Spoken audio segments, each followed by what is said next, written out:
Dear brothers and sisters in Christ, good morning, happy Tuesday. Today, Tuesday, October 3rd, Tuesday of the 26th week in Ordinary Time.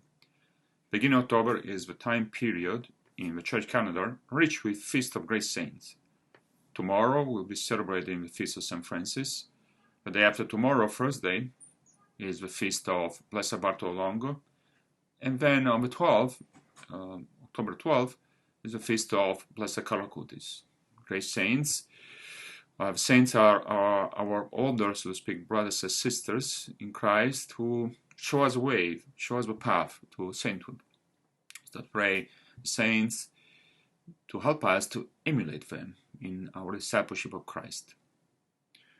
Today's Gospel talks about Jesus who is journeying toward Jerusalem. And when Jesus tries to enter, to stop at a Samaritan village, the people from the village don't want Jesus to get in, because Jesus is directed toward Jerusalem.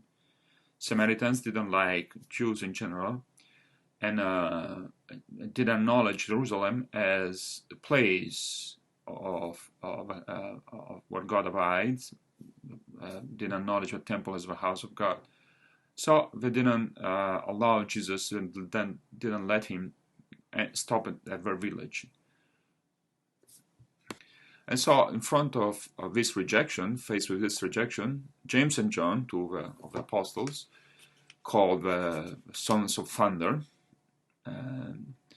was their nickname. In front of this rejection, they say to Jesus, "Lord, do you want us to call down fire from heaven to consume them?" We understand where the nickname came from, but probably that very fiery personality. Well, they said, basically, these people, the people from this village, have rejected you, so let's destroy them. Let's call down fire from heaven to consume them. Well, it's a very understandable reaction. I probably would have said the same. Well, in front of rejection, people rejected Jesus, rejected God. People have rejected Jesus' message. What should we do? Let's get rid of them. These wicked people, they rejected God. How come? How is this possible? Instead, Jesus reacted in a different way. Jesus turned, says the Gospel, says Luke. Jesus turned and rebuked them, and they journeyed to another village. Instead of yielding to their request, instead of acting as we would probably act, punishing the people who rejected him, Jesus rebuked James and John for their lack of mercy. And why? Because Jesus was not sent to punish us, even though we deserve to be punished. The people from the village deserve to be punished, definitely, and deserved punishment. But Jesus was not sent to punish them, to punish sinners. God, Father, sent Jesus to bring everybody back to God himself. God sent Jesus to show mercy and justice. What's justice? Justice is precisely correcting wrongs, not by punishment or even retribution, but by mercy and forgiveness. If you have a chance, I encourage you to take a look at the opening prayer of the Mass today, opening prayer for Masses of this 26th week in Ordinary Time, prayer for the Sunday. Opening prayer is called the Collect.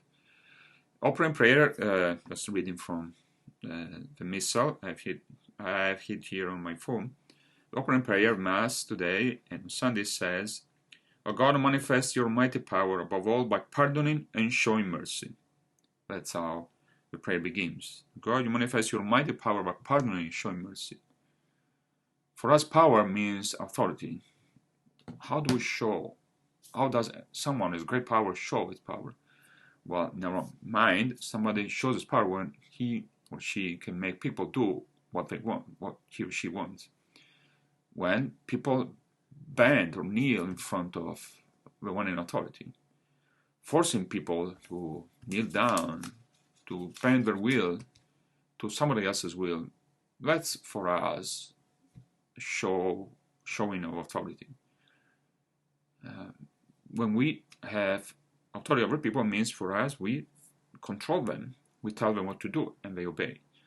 But instead, the prayer says that Jesus, so that God, manifests His almighty power, great power, above all, first and foremost, by pardoning and showing mercy. How does God show? How does God show His power? By forgiving us, by righting our wrongs through His forgiveness and mercy. What's the greatest power? What's greater power? Sorry, one who forces our people to bend to their will, or someone who instead forgives and is lenient and shows mercy? Definitely, God is all powerful because He can afford, so to speak, to forgive us.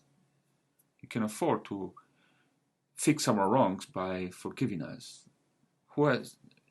We cannot fix our wrongs. God fixed them for us. And God fixed our wrongs when Jesus himself died on the cross. Through his death on the cross, Jesus, so to speak, showed God's power of correcting our wrongs and restoring mercy and righteousness. Take care, God bless.